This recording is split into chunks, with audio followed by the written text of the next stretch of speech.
जय हिंद दोस्तों, स्वागत है आपका आपके अपनी यूट्यूब चैनल जो मंत्रा में।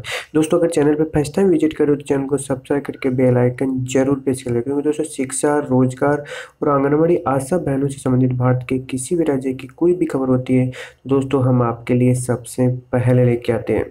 तो दोस्तों, जैसे कि पता होगा, बहनें बार बार ये सरकार से मांगे करती रही है और बहनों को मतलब इतना काम का बोझ होता है कि जिसकी वजह से वो डिप्रेशन में आकर के वह अपने आप को भी ख़त्म कर लेती है। एक केस ऐसा भी आया है, उसके बारे में हम जानेंगे। और जैसा कि पता होगा, बीजेपी ने घोषणा पत्र भी जारी कर दिया है। उसमें बहनों के लिए जो बहनें मांगे उठाती रही है, क्या उन पे सरकार ने अमल किया है, बीजेपी सरकार ने अमल किया है घोषणा पत्र में, तो वो भी हम इस वीडियो में चर्चा करने वाले हैं। तो बहनों को कितना % रिजर्वेशन और आयुष्मान भारत का फायदा मिलेगा या नहीं मिलेगा, और पेंशन के बारे में सरकार ने क्या सोचा है, और सरकारी कर्मचारी दर्जा से संबंधित बहनें जो मांग कर रही थी उसके बारे में सरकार ने जो बीजेपी का जो मैनिफेस्टो, जो आपका घोषणा पत्र आया चुनाव के लिए, लोकसभा चुनाव के लिए, कि हम ये करेंगे अगर हम सत्ता में आए तो इस वीडियो में सारा हम जानने वाले हैं। तो प्लीज़ हमारे साथ में बने रहिएगा, वीडियो को लास्ट तक जरूर देखिएगा। आंगनबाड़ी की से नदारद मिली, कार्यकर्ता नहीं बनाई बच्चों की सूची 2 पर हुई होगी कार्रवाई। पल्स पोलियो जैसे महत्वपूर्ण अभियान के आंगनबाड़ी में सहायिकाओं को भरोसे छोड़ दिया गया था। रविवार को अभियान के दौरान जब तहसीलदार अपनी टीम लेकर आंगनबाड़ी के पहुंचे तो कार्यकर्ता नदारद थी और कहीं सहायिका नहीं थी, तो बच्चे नहीं आए, कहीं कितने बच्चों को दवा पिलाई गई, सूची तैयार नहीं मिली। और मामले को लेकर तहसीलदार ने आंगनबाड़ी में ही पंचनामा तैयार किया। तो आंगनबाड़ी कार्यकर्ता विभागीय कार्यवाही की अनुशंसा भी की है, जबकि महिला बाल विकास विभाग इसका वेतन काटने की बात भी कह रहा है। तहसीलदार सत्यनारायण सोनी अचानक आंगनबाड़ी के पहुंचे और वार्ड 2 के भाग 1 की आंगनबाड़ी में कार्यकर्ता की नदारद थी और सहायिका के बच्चों को पोलियो दवा पिला रही थी। यहाँ 5 वर्ष तक के बच्चों की कोई सूची नहीं मिली और कार्यकर्ता परिमला रघुवंशी तहसीलदार के पहुंचने आधा घंटा बाद यहाँ पहुंची। इसी तरह वार्ड 4 भाग 1 में गड़बड़ी मिली, जहाँ कार्यकर्ता नदारद थी और सहायिका के भरोसे केंद्र चल रहा था। दोनों ही स्थानों पर तहसीलदार ने पंचनामा तैयार किया, इन पर विभागीय कार्यवाही की अनुशंसा भी की।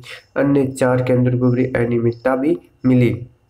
तो देख सकते हो, शहर के वार्ड 2 में केंद्र और एक आदर्श आंगनबाड़ी शहर नर्सरी केंद्र में सहायिका निशा कापसे मौजूद थी और कार्यकर्ता परमिला रघुवंशी उपस्थित थी। और जांच के दौरान तहसीलदार को केंद्र की पोषण आहार एक्सपायरी डेट का मिला और बोरी में कई पैकेट खराब मिले, कई को तो कुछ चूहों ने भी कुतर दिया था। तो उन्हें THR रजिस्टर मांगा तो लेकिन मिला नहीं। अब सुबह 8 बजे से खुलेंगे आंगनबाड़ी। अब सुबह 8 बजे से खुलेंगे आंगनबाड़ी। खंडवा भीषण गर्मी को देखते हुए जिले में आंगनबाड़ी संचालन में बदलाव किया गया है और अब सुबह 9 से 4 बजे तक आंगनबाड़ी का संचालन होता था। अब 8 से 3 बजे तक आंगनबाड़ी खुलेगी और बच्चों को पोषण आहार व शाला पूर्व दी जाएगी। उन्होंने बताया कि आंगनबाड़ी केंद्र संचालन के समय में यह परिवर्तन 30 जून तक प्रभावी रहेगा। उसके 1 जुलाई से पुनः 9 से 4 तक आंगनबाड़ियाँ संचालित होगी। आंगनबाड़ी कार्यकर्ता की 5 दिन बाद मौत, महिला सुपरवाइजर सस्पेंड। जैसे कि देख पा रहे हो आप, महिला जो आंगनबाड़ी कार्यकर्ता थी उन्होंने मतलब सुसाइड कर लिया। उनका कारण यही था कि जो उनको जो काम दिया गया था, एक्चुअली जो रजिस्टर मेंटेन करने, वो रजिस्टर मेंटेन करने होते हैं और जो स्मार्टफोन के अंदर ऑनलाइन भी उनको अपडेट करना पड़ता है, और सुपरवाइजर ने उन्होंने डांट देने पे उन्होंने सुसाइड कर लिया।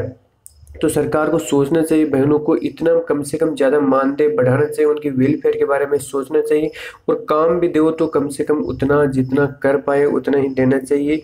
नहीं तो बहनों को बहुत ज़्यादा डिप्रेशन में आ जाती है बहनें, और जिससे बहुत ज़्यादा प्रॉब्लम भी होती है।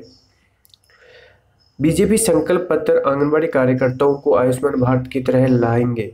तो बताना चाहूँगा, आंगनबाड़ी बहनों की आई थिंक मेन मांगे यही थी कि मानदेय 18,000 तक किया जाए और सरकारी कर्मचारी का दर्जा दिया जाए, और जो केंद्र और राज्य का हिस्सा है वो बढ़ाया जाए, जिसकी वजह से और जो आंगनबाड़ी बहनों की है वेलफेयर के बारे में भी सरकार को सोचना चाहिए, और उनका जो भी कुछ मेंटेन होता है उनको डिजिटलाइजेशन करना चाहिए। और जो स्मार्टफोन दे रही है सरकार उनको जो बहनों को ट्रेनिंग पूरी देनी चाहिए, जिसकी वजह से उनको काम करने में दिक्कतों का सामना नहीं करना पड़े।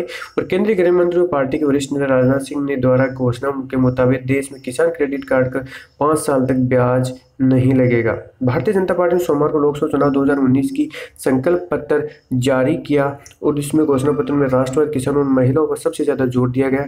इसमें 3 तलाक, निकाह हलाला जैसी प्रथाओं को प्रतिबंधित और खत्म करने के लिए विधेयक लाने की बात कही कि और इसके साथ बीजेपी की घोषणा किया गया कि सभी आंगनबाड़ी और आशा कार्यकर्ताओं आयुष्मान भारत के तहत लाएंगे। और बीजेपी का ये वादा किया कि महिलाओं को लोकसभा और राज्यसभा में 33% आरक्षण देने की बात भी कही गई है। तो दोस्तों ये थी मुख्य मुख्य खबरें। अगर आपको कोई भी डाउट हो तो कमेंट करके आप पूछ सकते हो। और आप किस राज्य में किस पद पे कार्यरत हो आंगनबाड़ी, प्लीज कमेंट करके जरूर बताएगा। और आपके पास में कोई भी खबर होती है तो आप जरूर बताएगा कमेंट करके, जिससे सबको पहुंचाया जा सके और सब आंगनबाड़ी बहनों को फायदा हो सके। तो नेक्स्ट जो भी खबर आएगी हम आपके लिए फिर से हाजिर होंगे। जय हिंद, जय भारत।